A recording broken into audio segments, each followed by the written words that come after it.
So hello बच्चों, welcome to the 8th lecture of this maths NCERT lecture series. तो आइए हम quickly revision कर लेते हैं कि लास्ट क्लास में हमने क्या पढ़ा था और फिर हम आज का एजेंडा डिस्कस करेंगे। तो लास्ट क्लास में हमने वेन डायग्राम इंट्रोड्यूस किया था, राइट। तो इसको हमने अलग अलग एग्जांपल से समझा था कि वेन डायग्राम क्या होता है। इसमें एक यूनिवर्सल सेट होता है जो कि रेक्टेंगुलर बॉक्स से होता है और जो सेट्स होते हैं वो सर्कल से रिप्रेजेंट होता है। तो अलग अलग केस में किसी में ये ऐसे हो सकता है, किसी में ये सबसेट रहेगा तो एक के अंदर एक सर्कल रहता था। तो ये हमने डिस्कस किया था। फिर दूसरा चीज़ जो हमने डिस्कस किया था वो होता था union of sets, union of sets. और इसके हमने कुछ प्रॉपर्टीज़ डिस्कस किए थे, एग्जाम्पल और प्रॉपर्टीज़, राइट। तो आज हम क्या डिस्कस करने वाले हैं? आज हम डिस्कस करने वाले हैं दो टॉपिक, इंटरसेक्शन ऑफ सेट्स और difference of sets, difference of sets. तो ये आज हम लेक्चर 8 में डिस्कस करने वाले हैं। तो आइए हम स्टार्ट करते हैं। पहला टॉपिक जो है intersection of sets, intersection of sets, intersection of sets. इसको हम उल्टा यू से भी रिप्रेजेंट करते हैं। तो आइए एक एग्जांपल से समझते हैं। इसको हम कैसे लिखते हैं? ए यूनियन बी, और इसका मैथमेटिकल डेफिनेशन क्या है कि present in both A and B, right. ये एंड बहुत ही क्रूशियल वर्ड है, दोनों में होना चाहिए, ए सेट में भी होना चाहिए और बी सेट में भी होना चाहिए। अगर हम वेन डायग्राम से इसको समझेंगे तो समझ लीजिए ये दो सेट है ए और बी। तो इन दोनों, ऐसा कौन सा रीज़न है 1, 2 और 3 में जो दोनों सर्कल में मौजूद है? तो ये रीज़न, बीच का रीज़न ये होता है ए इंटरसेक्शन बी, जो कि दोनों सर्कल में मौजूद रहता है, प्रेजेंट होता है। तो आइए इसको हम एक एग्जाम्पल से समझते हैं। एग्जाम्पल नंबर 15 एनसीईआरटी बुक का। तो ये क्या बोल रहा है? Consider A and B from example 12। तो हम कंसीडर करते हैं ए 2, 4, 6, 8, 2, 4, 6, 8 और बी हम लेते हैं 6, 8, 10, 12। तो ये एग्जाम्पल हम यूनियन में भी देख चुके हैं, अब हम इंटरसेक्शन में देखेंगे। तो आइए हम निकालते हैं ए। अब क्वेश्चन क्या बोल रहा है? Find A intersection B. तो ए इंटरसेक्शन बी हम फाइंड करेंगे। तो हमको एक एक करके एलिमेंट चेक करना है और उसी एलिमेंट को हम यहाँ पे लिखेंगे जो दोनों सेट में है। तो हम एक एलिमेंट से स्टार्ट करते हैं 2। तो 2 मेरा बी में नहीं है तो 2 नहीं होगा। 4 मेरा बी में नहीं है तो 4 भी नहीं होगा। 6 मेरा बी में है तो 6 होगा। 8 मेरा बी में है तो 8 भी होगा। 6 और 8 हो गया। अब 10 मेरा ए में नहीं है तो 10 नहीं होगा। 12 भी मेरा ए में नहीं है तो 12 नहीं होगा। तो इसका आंसर हो जाएगा 6 और 8, जो कि दोनों सेट में मौजूद है, राइट। काफ़ी सिंपल है, जो भी एलिमेंट दोनों सेट में होगा वही ए इंटरसेक्शन बी में होगा। एक और हम एग्जांपल लेते हैं, एग्जांपल नंबर 16। Example number 16। तो ये क्या बोल रहा है? आप दोबारा से वही सेट कंसीडर करिए जिसमें हॉकी और फुटबॉल के प्लेयर थे। तो एक्स था राम, गीता और अकबर, जो हॉकी के प्लेयर्स थे। और वाई था आपका गीता, डेविड और अशोक, गीता, डेविड और अशोक, जो कि फुटबॉल के प्लेयर्स थे। अब मुझे एक्स इंटरसेक्शन वाई फाइंड करना है। तो ये क्या होगा? अब राम क्या है? वाई में नहीं है तो राम नहीं होगा। गीता दोनों सेट में है तो गीता होगी। अकबर भी वाई में नहीं है, डेविड भी वाई में नहीं है और अशोक भी नहीं है। तो इसमें बस एक ही एलिमेंट होगा, राइट। अगर इसको मैं वेन डायग्राम से रिप्रेजेंट करना चाहूँ तो कैसे रिप्रेजेंट कर सकते हैं? एक सेट हो गया एक्स, एक सेट हो गया वाई, कॉमन हो गया गीता जो कि दोनों में है। इसमें दो एलिमेंट हो गए राम और अकबर, और इसमें वाई में दो एलिमेंट हो गए डेविड और अशोक, जो कि केवल वाई में है, राइट। तो ये दो एग्जाम्पल हम लोग समझ गए। अब हम इसके कुछ प्रॉपर्टीज देखने वाले हैं, या हम और एक दो एग्जांपल लेते हैं, मैथमेटिकल एग्जांपल लेते हैं। चलिए एग्जांपल नंबर 17। तो इसमें ए क्या है, सीरीज ऑफ नेचुरल नंबर जो कि है 1 2 3 4 से लेके 10 तक। बी क्या है, 2 3 5 7, 2 3 5 और 7। अब इसमें क्या बोल रहा है कि find A intersection B, find A intersection B and so that A intersection B should be equal to B. तो ये दो चीज़ आपको करना है, एक तो इसको फाइंड करना है और ये आपको प्रूव करना है। इसमें LHS है ए इंटरसेक्शन बी, RHS है बी। तो ये इसका सॉल्यूशन हम समझते हैं। ए इंटरसेक्शन बी हम लिखते हैं, तो पहले हम ए के एलिमेंट से, बी छोटा है तो हम बी के एलिमेंट से स्टार्ट करते हैं। तो बी में पहला है 2, तो ए में भी 2 है, तो दोनों में है, तो हमने 2 लिख दिया। बी में है 3 जो कि ए में भी है, तो 3 लिख दिया। बी में 5 है जो कि ए में भी होगा 5, क्योंकि ए में 1 से 10 तक सारे नंबर हैं। बी में 7 है तो ए में भी 7 है। अब इसके अलावा कोई भी एलिमेंट नहीं है जो कि दोनों में मौजूद हो, बी और ए में, राइट, क्योंकि बी में तो यही 4 एलिमेंट है। तो ये 2 3 5 7 तो सेम एज बी हो गया, राइट। तो LHS is equal to RHS हो गया।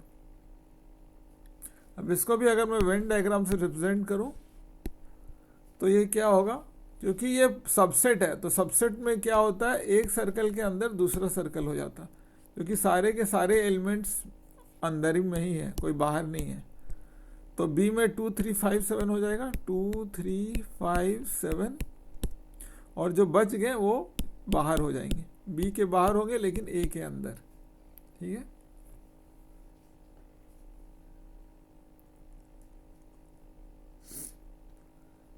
अच्छा, तो अब हम इसके प्रॉपर्टीज देखने वाले हैं नेक्स्ट। तो नेक्स्ट क्या होगा, इसके प्रॉपर्टीज हम देखते हैं। प्रॉपर्टीज, तो इसमें भी जैसे लास्ट टाइम हमने देखा था कि यूनियन के 5 प्रॉपर्टीज थे, इसके भी 5 प्रॉपर्टीज है। पहला प्रॉपर्टी है A intersection B is same as B intersection A, जो कि कम्यूटेटिव लॉ, कम्यूटेटिव लॉ कि आप ए इंटरसेक्शन बी करो या बी इंटरसेक्शन ए करो, दोनों सेम ही आने वाला है। दूसरा प्रॉपर्टी है एसोसिएटिव लॉ, जो कि क्या बोलता है, A intersection B intersection C is same as A intersection B intersection C. ये क्या है, एसोसिएटिव लॉ। तो इसको भी हम वेन डायग्राम से समझ सकते हैं। आइए हम वेन डायग्राम से समझते हैं। तो इसमें 3 सेट इन्वॉल्व है, तो हम 3 डायग्राम बना लेते हैं, एक ए बी और सी। तो पहले हम LHS को लेते हैं येलो कलर से, और फिर हम RHS को लेंगे रेड कलर से। तो ये क्या बोल रहा है, ए इंटरसेक्शन बी, तो ए इंटरसेक्शन बी क्या होगा, ये एरिया, राइट, जो ए और बी में है। फिर क्या बोल रहा है, इस एरिया का सी के साथ इंटरसेक्शन, मतलब इसका ये सी सेट के साथ, तो ये एरिया ही होगा। ये सॉरी, अगर मुझे कोई और कलर यूज करना होगा, हाँ, तो दूसरा अगर मैं करता हूं तो ये एरिया का सी के साथ इंटरसेक्शन, तो ये बस बीच का एरिया होगा, राइट। अब मैं RHS को लेता हूं, ठीक है, RHS को लेता हूं। इसके लिए मैं एक और डायग्राम बना लेता हूं RHS के लिए, ये ए बी और ये सी, ए बी सी। तो पहले क्या है, B union C, B intersection C. तो इसके लिए भी कलर में ले लेता हूँ येलो। तो बी इंटरसेक्शन की सी क्या होगा, बी और सी के कॉमन एरिया, तो ये हो जाएगा बी इंटरसेक्शन सी। अब ए के साथ इस कॉमन एरिया का इंटरसेक्शन, तो ये ए सेट ये है। अब इसके साथ अगर मैं इसका लेता हूं तो फिर से मेरा वही एरिया आ जाएगा बीच का, क्योंकि ए तो सर्कल ये है। अब इसके साथ कॉमन एरिया क्या होगा, ये होगा। तो दोनों में हम देखते हैं कि कॉमन एरिया क्या आ रहा है, बीच का ही एरिया आ रहा है। तो इससे ये प्रूव हो गया कि A intersection B intersection C is same as A intersection B intersection C, ठीक है। अब हम तीसरा प्रॉपर्टी देखेंगे। 2 प्रॉपर्टी हमने देख लिया। थर्ड प्रॉपर्टी क्या है, law of phi and union. तो ये क्या बोलता है कि फाई के साथ अगर किसी सेट का इंटरसेक्शन किया जाए तो वो फाई ही होगा, और अगर यूनियन के यूनिवर्सल सेट के साथ किसी का अगर इंटरसेक्शन किया जाए तो ये ए ही होगा, मतलब सेम सेट होगा। तो इसको भी हम वेन डायग्राम से समझ सकते हैं, इस सेकेंड पार्ट को, कि यूनिवर्सल सेट क्या होता है। ये मान लीजिए ये एक सेट है ए, अभी ए का यूनिवर्सल सेट के साथ इंटरसेक्शन क्या होगा, जितना एरिया ए का है वो सारा ही इंटरसेक्ट हो जाएगा, क्योंकि यू तो पूरा स्क्वायर है, पूरा रेक्टेंगल है, तो ये सेम एज ए हो जाएगा। और क्योंकि फाई क्या है, phi is a empty set, तो एम्प्टी सेट से अगर किसी का इंटरसेक्शन होगा तो ऑब्वियसली वो एम्प्टी सेट ही होगा। इसको भी हम एक एग्जांपल से समझ सकते हैं कि मान लीजिए ए एक सेट है 1 2 3 4 और 5 मेरा क्या है, ब्लैंक सेट है। तो एज पर लॉ क्या होता है कि इंटरसेक्शन क्या होता है कि दोनों सेट में वो मौजूद होना चाहिए एलिमेंट, वही एलिमेंट इंटरसेक्शन में आता है। तो ऑब्वियसली 1 2 3 4 कोई भी 5 में नहीं है, तो इसीलिए ये भी ब्लैंक हो जाएगा, जो कि 5 आ जाएगा, राइट। तो ये हो गया प्रॉपर्टी 3 का एक्सप्लेनेशन। अब हम जाते हैं प्रॉपर्टी 4 में। प्रॉपर्टी 4 क्या है कि अगर ए इंटरसेक्शन ए किया जाए तो वो सेम एज ए होगा। ये है आइडम्पोटेंट लॉ, आइडम्पोटेंट लॉ। तो ये भी काफ़ी क्लियर है कि ए, मान लीजिए फिर से मैं एक एग्जांपल ले लेता हूँ 1 2 3 4, राइट। तो अगर ए इंटरसेक्शन ए लिया तो ऑब्वियसली क्या होगा कि ए 1 तो दोनों सेट में मौजूद है, तो ये 1 भी हो जाएगा, 2 भी हो जाएगा, 3 4, तो ये सेम एज ए हो जाएगा। क्योंकि ये सेम सेट है तो ये चारों के चारों नंबर तो दोनों में मौजूद होंगे, राइट। और अब हम लास्ट प्रॉपर्टी देखने वाले हैं, 5th प्रॉपर्टी, जो कि है distributive law. A intersection B union C is equal to, अभी क्या होगा, ए पहले बी के साथ इंटरसेक्शन होगा, फिर बीच में यूनियन आएगा, और फिर ए सी के साथ होगा, राइट। ये हो गया आपका डिस्ट्रीब्यूटिव लॉ। अब इसको भी हम विजुअली वेन डायग्राम से समझते हैं। तो दो मैं वेन डायग्राम ले लेता हूँ, ए बी और सी LHS के लिए, ये LHS के लिए ले लिया, और एक RHS के लिए ले लेते हैं। अब हम देखते हैं कि दोनों में क्या सेम एरिया आता है कि नहीं आता। तो पहले हम ये पार्ट करते हैं, ये हो गया ए, ये बी और ये सी, सिमिलरली ये ए बी और सी। तो पहले हम बी यूनियन सी करते हैं रेड कलर से, येलो कलर से। तो बी और सी के बीच का यूनियन, मतलब यूनियन क्या होगा, ये पूरा एरिया, ये इंटरसेक्शन नहीं बोल रहा, यूनियन बोल रहा है। यूनियन मतलब क्या होगा, ये सारा का सारा एरिया हो जाएगा, बी और सी में जितना भी एरिया था। अब ए के साथ इसका इंटरसेक्शन, मतलब दोनों में कॉमन एरिया, तो अब हम रेड से लेते हैं। तो दोनों में जो कॉमन है शेडेड एरिया, और ए में जो कॉमन है वो हो जाएगा आपका ये एरिया जो रेड से मैंने किया, ये एरिया दोनों में कॉमन हो जाएगा। तो मेरा फाइनली जो डिजायर्ड एरिया आ गया वो है ये वाला एरिया, ये एरिया आ गया, जो कि मेरा इस एक्सप्रेशन से निकल के आया। अब मैं RHS को सॉल्व करता हूँ और देखता हूँ कि क्या इसमें भी सेम एरिया आता है कि नहीं। तो पहले हम येलो ले लेते हैं, इसको हम सॉल्व करते हैं। ए इंटरसेक्शन बी, इसमें इंटरसेक्शन है तो इसमें क्या होगा, कॉमन एरिया। तो ए और बी के बीच का कॉमन एरिया ये हो गया, ये हो गया ए इंटरसेक्शन बी। अब ए इंटरसेक्शन सी क्या होगा, ए और सी के बीच का कॉमन एरिया। तो उसको मैं दूसरे कलर से ले लेता हूँ, रेड से। तो ए और सी, तो ये एरिया हो जाएगा ए और सी, राइट। ये एरिया हो गया आपका ए इंटरसेक्शन सी। अब दोनों का यूनियन, मतलब दोनों को जोड़ देना है, दोनों को एरिया को ऐड कर देना है। तो अगर दोनों शेडेड एरिया को मैं ऐड कर देता हूँ तो मुझे वापस से, अगर मैं दोनों शेडेड एरिया को ऐड कर दिया तो मुझे वापस से ये एरिया मिल गया। तो आप देख रहे हैं ये दोनों एरिया सेम हो गया, राइट। तो इससे ये प्रूव होता है डिस्ट्रीब्यूटिव लॉ कि A intersection B union C is same as A intersection B union A intersection C. तो वेन डायग्राम से ये काफी इजीली आप समझ सकते हैं। तो ये तो हो गया इंटरसेक्शन के प्रॉपर्टीज। अब हम लास्ट कॉन्सेप्ट समझते हैं जो है डिफरेंस ऑफ सेट। तो जो आज का जो सेकंड टॉपिक है वो है डिफरेंस ऑफ सेट्स। नहीं, तो अगर मान लीजिए ए और बी दो सेट है तो इसमें डिफरेंस क्या हो सकता है, या तो वो ए माइनस बी और बी माइनस ए, ये दोनों ही डिफरेंस हो सकते हैं। या तो आप ए माइनस बी निकाल सकते हैं या तो आप बी माइनस ए निकाल सकते हैं। तो इसको एक एग्जांपल से समझते हैं। आइए एग्जांपल नंबर 18।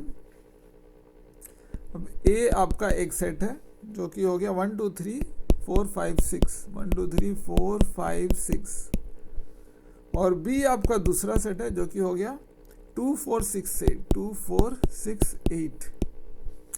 तो अब हम फाइंड करेंगे पहले a minus B, A minus B. तो बहुत ही सिंपल है, a माइनस बी फाइंड करना है। तो पहले आप क्या करिए, पहले a के सारे एलिमेंट को लिख दीजिए 5 6।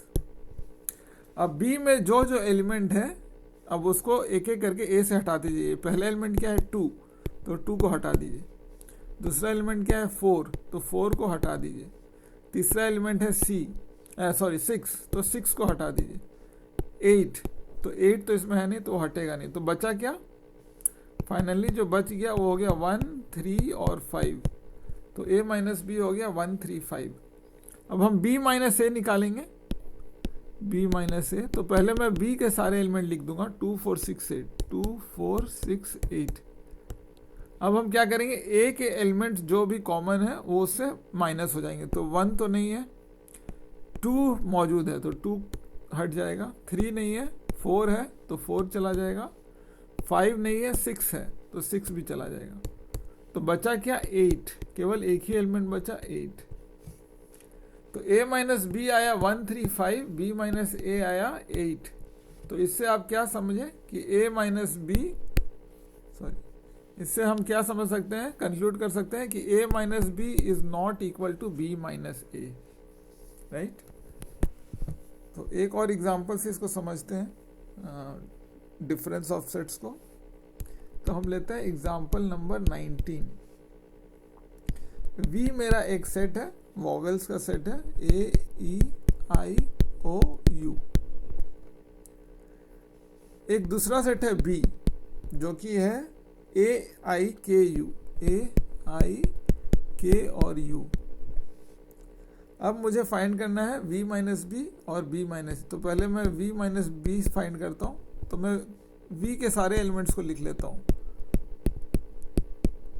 अब मैं क्या करूँगा, b के एक एक एलिमेंट को उससे हटाते जाऊँगा। तो b में a है तो a चला गया, i है तो i चला गया, k नहीं है, u है तो u चला गया। क्या बचा e और o। तो ये हो गया मेरा v माइनस बी। अब मैं फाइंड करूंगा b minus B, b minus B. तो पहले b के एलिमेंट को लिख लिया जाए a i k u। अब जो v में एलिमेंट है उसको मैं हटाते जाऊंगा। तो v का पहला एलिमेंट है a, तो a हट गया। e, तो e तो मौजूद नहीं है, कुछ नहीं होगा। i, तो i भी क्रॉस हो गया। o तो नहीं है, u है तो u भी क्रॉस हो गया। तो क्या बचा, एक ही एलिमेंट बचा k। तो v माइनस बी आ गया k, राइट। और यहां से भी आप ये प्रूव कर सकते हैं कि v minus B is not equal to b minus B, क्योंकि इसमें आ रहा है e और o और इसमें आ रहा है k। अब इसको अगर वेन डायग्राम से रिप्रेजेंट करना हो तो वो कैसे हम रिप्रेजेंट कर सकते हैं, Venn diagram representation of difference right. तो इसमें मान लीजिए दो सेट हम लेते हैं, एक A और एक B। ये A हो गया और एक B। तो इसमें 3 रीजन है, रीजन 1, रीजन 2 और रीजन 3। तो पहले हम A माइनस बी का मतलब समझते हैं। तो A माइनस बी का मतलब क्या होता है कि वो A में है लेकिन B में नहीं है। तो ऐसा कौन सा रीजन है इसमें जो कि A में है और B में नहीं है। तो अगर आप ध्यान से देखेंगे तो रीजन 1 जो है वो क्या है, ए में है लेकिन बी में नहीं है, तो ये हो जाएगा आपका ए माइनस बी। सिमिलरली अगर बी माइनस ए देखना है तो ऐसा कौन सा रीजन है जो बी में है मगर ए में नहीं है, तो ये वो होगा रीजन नंबर 3। तो इसको मैं अलग कलर से रिप्रेजेंट करता हूँ, वो हो जाएगा रीजन नंबर 3, राइट। तो ये रीजन जो होगा वो b माइनस ए हो जाएगा, जो कि b में है मगर a में नहीं है। और बीच का रीजन तो आपको पता ही है, वो हो जाएगा a इंटरसेक्शन b, राइट। तो ये हो गया वेन डायग्राम रिप्रेजेंटेशन। तो इस वीडियो को हम यहीं पे एंड करते हैं। अगले वीडियो में हम एक्सरसाइज 1.4 कवर करने वाले हैं, जिससे जो भी कॉन्सेप्ट अभी तक हमने पढ़ा है, जैसे कि यूनिवर्सल सेट, इंटरसेक्शन, यूनियन, उसके प्रॉपर्टीज़, वो सारे कॉन्सेप्ट और भी हमारे क्लियर होने वाले हैं। तो नेक्स्ट वीडियो में हम एक्सरसाइज 1.4 कवर करेंगे। ये वीडियो में बस हम यहीं पे एंड करते हैं। तो एंड करने से पहले हम क्विकली रिवाइज कर लेते हैं कि आज हमने क्या क्या पढ़ा है। तो सबसे पहला चीज़ जो हमने देखा था वो था इंटरसेक्शन ऑफ सेट्स, राइट। इसको हमने समझा कुछ एग्जाम्पल के थ्रू। फिर हमने इसके वेन डायग्राम रिप्रेजेंटेशन देखा, कैसे आप रिप्रेजेंट कर सकते हैं वेन डायग्राम से। फिर आपने इसके 5 प्रॉपर्टीज को एग्जाम्पल से समझा, राइट। और फाइनली हमने डिफरेंस ऑफ सेट्स देखा, डिफरेंस ऑफ सेट्स, और उसके भी कुछ एग्जाम्पल लिए और उसके भी वेन डायग्राम रिप्रेजेंटेशन को समझा। तो इस वीडियो को हम यही एंड करते हैं। नेक्स्ट वीडियो में हम एक्सरसाइज 1.4 देखने वाले हैं। Thank you.